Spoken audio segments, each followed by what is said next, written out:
पल बीते लम्हों की अनुगूंज है, हर पल बीते लम्हों की अनुगूंज है।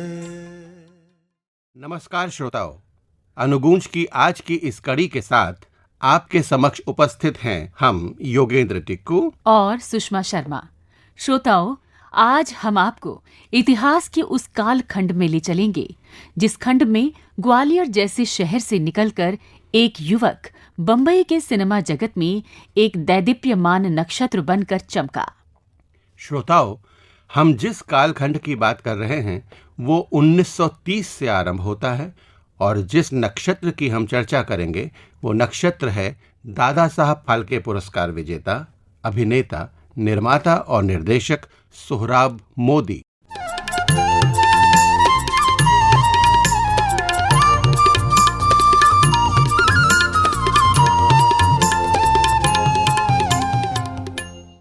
दो नवंबर 1897 को बंबई के एक पारसी परिवार में जन्मी सोहराब मोदी का पूरा नाम सोहराब मेहरवानजी मोदी था। सोहराब मोदी का बचपन उत्तर प्रदेश के रामपुर में बीता, जहां इनके पिता रामपुर के नवाब के पास नौकरी करते थे। रामपुर नवाब के पुस्तकालय में उन्होंने उर्दू की पुस्तकें पढ़कर उर्दू सीखी। सोहराब मोदी ने अपनी स्कूली शिक्षा बंबई से की, जहां उन्होंने 1914 में मैट्रिक की परीक्षा उत्तीर्ण की। मैट्रिक की पढ़ाई करने के उपरांत उन्होंने अपने बड़े भाई रुस्तम मोदी की थिएटर कंपनी में काम करना आरंभ किया और संवाद बोलना सीखा। 16 वर्ष की आयु में सोहराब मोदी अपने पिता के साथ ग्वालियर में फिल्मों का प्रदर्शन करने लगे। ये वो समय था जब भारत में सिनेमा नया नया आया था और लोग फिल्म देखना हेय दृष्टि से देखते थे। अपने उस समय को याद करते हुए सोहराब मोदी ने आकाशवाणी को बताया था, मेरे बड़े भाई साहब मरहूम रुस्तम जी साहब ने मुझे एक पाथे का प्रोजेक्टर दिया और वो प्रोजेक्टर लेके मैं अपने वालिद साहब मरहूम के साथ ग्वालियर गया और ग्वालियर में मैं अपनी जिंदगी एज एन एग्जिबिटर स्टार्ट की।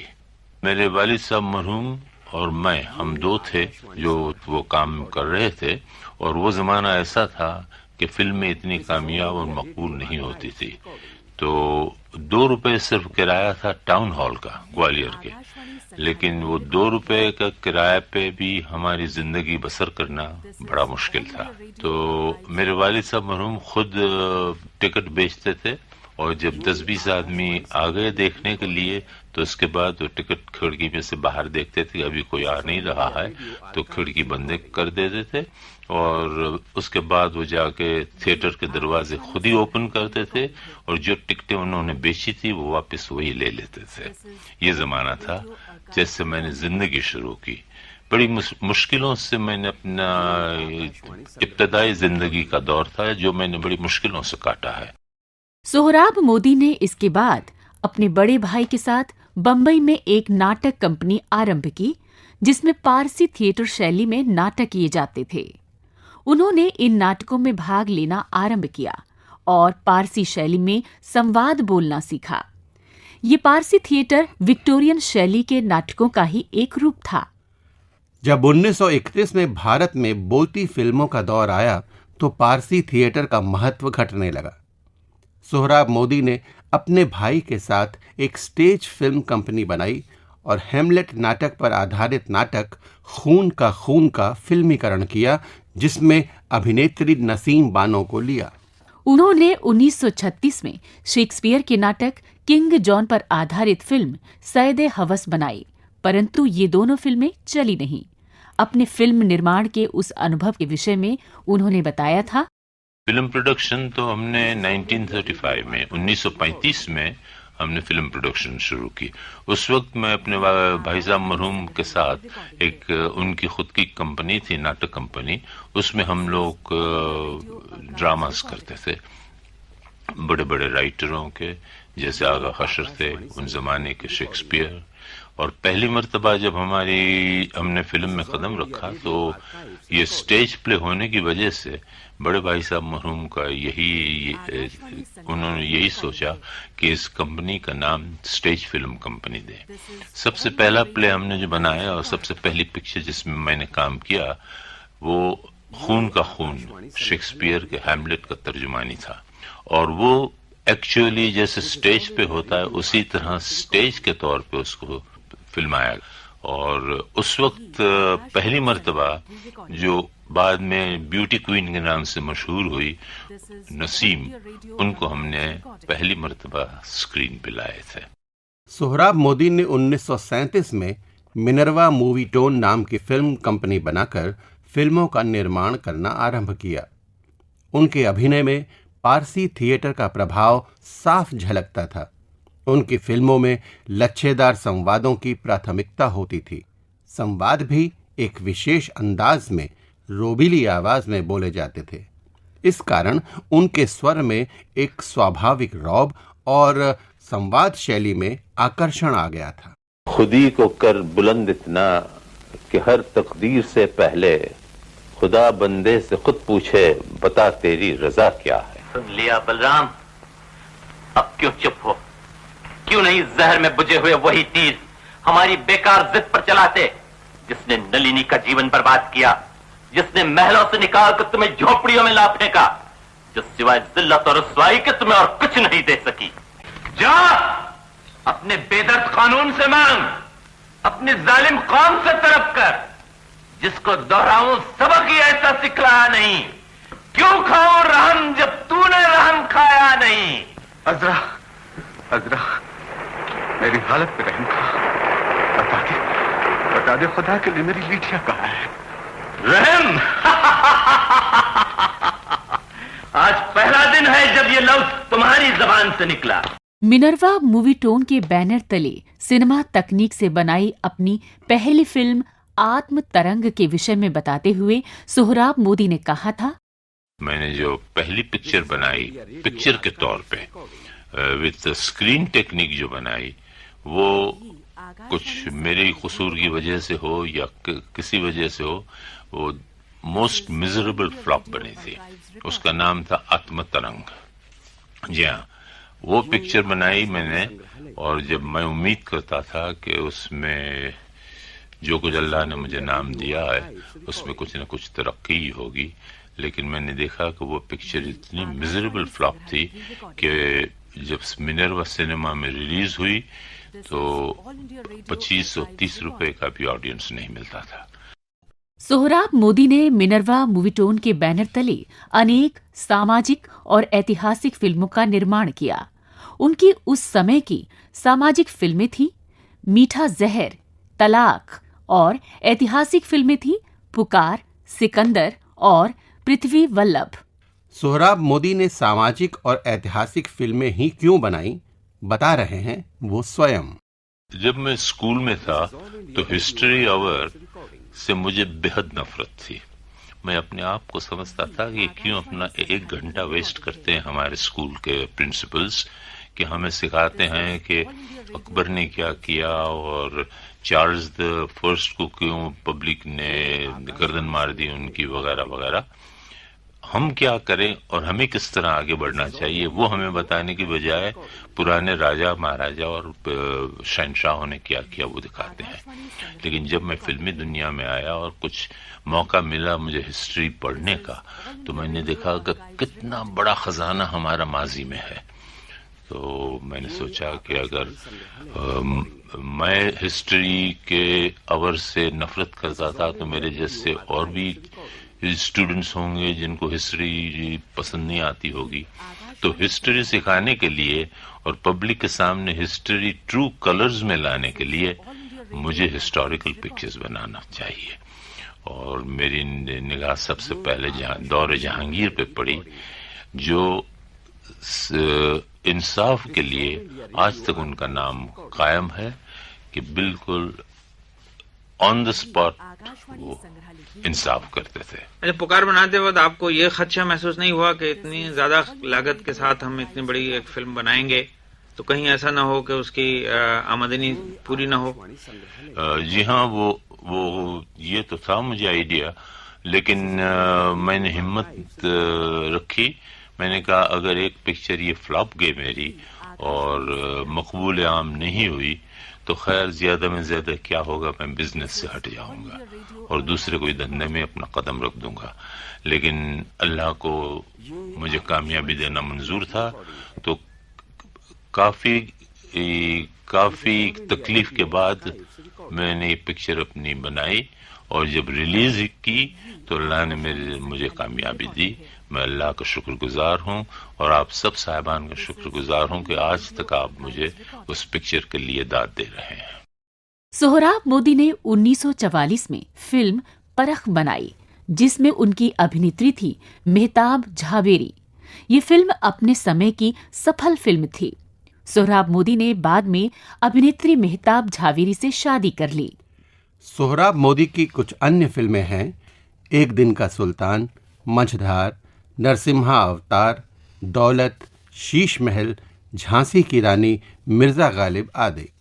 1953 में आई उनकी फिल्म झांसी की रानी भारत की पहली टेक्निकलर फिल्म थी, जिसमें हॉलीवुड के तकनीशियनों ने काम किया था। इस फिल्म में सोहराब मोदी ने राजगुरु का चरित्र निभाया था।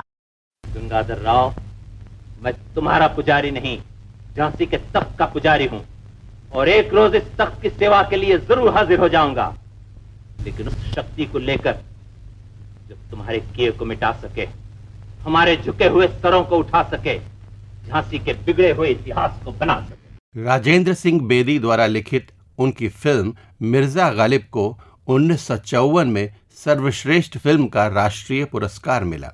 इस फिल्म के विषय में सोहराब मोदी ने बताया था, मिर्जा गालिब में मुझे जो कुछ प्रेसिडेंट्स अवार्ड मिला वो तो मानी हुई बात है और बड़ी खूबी से मैंने उस पिक्चर को बनाने की कोशिश की थी और शुक्र अल्लाह का कि वो पिक्चर कामयाब हुई और उसमें मुझे प्रेसिडेंट्स अवार्ड मिला।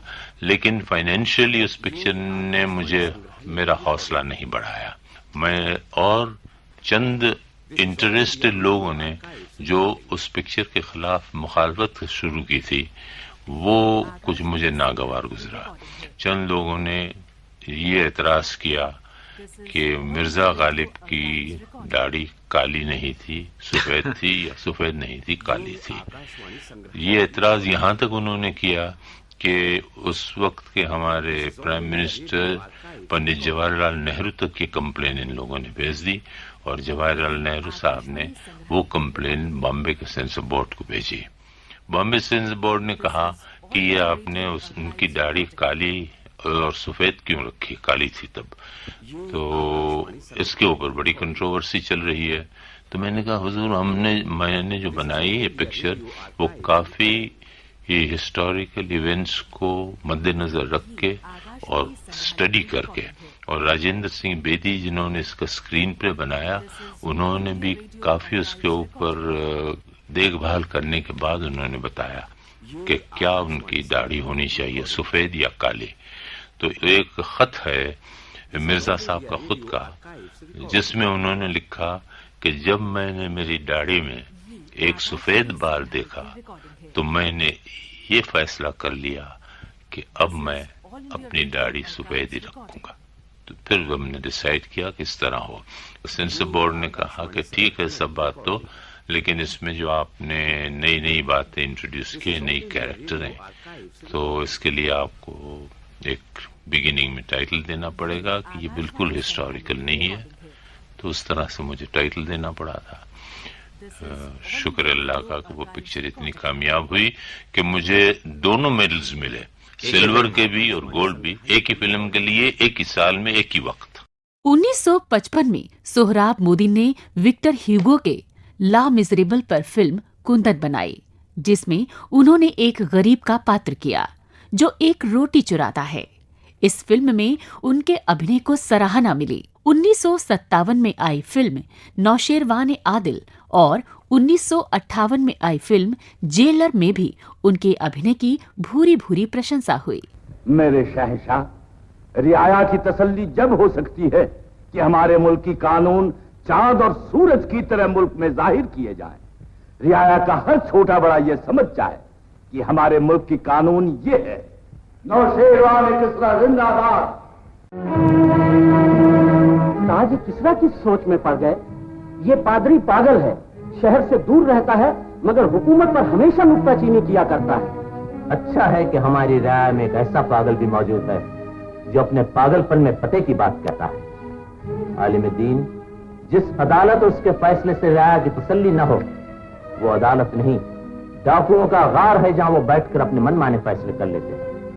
सोहराब मोदी ने 1958 में आई यहूदी, 1959 में आई पहली रात, 1967 में आई वो कोई और होगा, 1971 में आई ज्वाला और एक नारी एक ब्रह्मचारी, और 1983 में आई रजिया सुल्तान फिल्मों में भी अभिनय किया। सोहराब मोदी 10वें बर्लिन फिल्म समारोह में जूरी के सदस्य भी रहे। सोहराब मोदी को कौन से कलाकार पसंद थे, उन्होंने बताया था, हर एक्टर और हर अदाकार जो पार्ट उनको दिया जाता है वो अपनी समझ से सबसे अच्छे तरीके से पेश करने की कोशिश करते हैं, और अवाम उसमें से किसको पसंद करे वो अवाम के ऊपर है। लिहाजा इस सवाल का जवाब भी अवाम को ही देना चाहिए कि वो किस एक्टर को सबसे मकबूल और एक्टर समझेंगे। फन के हिसाब से तो हैं काफी अदाकार हैं स्क्रीन पे जिनके बीच कोई कंपैरिजन नहीं किया जाता। अब दिलीप कुमार हैं, राज कपूर हैं, अमिताभ है, धर्मेंद्र हैं, काफी अदाकार हैं जो अपना अपना काम और अपना अपना पार्ट बहुत ही खूबी से अदा करते हैं, लेकिन किस रोल में किस वक्त कौन एक्टर कामयाब होता है वो आवाम के ऊपर है। सोहराब मोदी को 1980 में भारतीय सिनेमा में उनके योगदान के लिए सर्वोच्च सम्मान दादा साहेब फाल्के पुरस्कार दिया गया। 28 जनवरी 1984 को 86 वर्ष की आयु में सोहराब मोदी का निधन हो गया। आपको अनुगूंज की आज की ये कड़ी कैसी लगी, हमें जरूर बताइएगा। तो अब हमें यानी योगेंद्र टिक्कू और सुषमा शर्मा को दीजिए अनुमति। नमस्कार।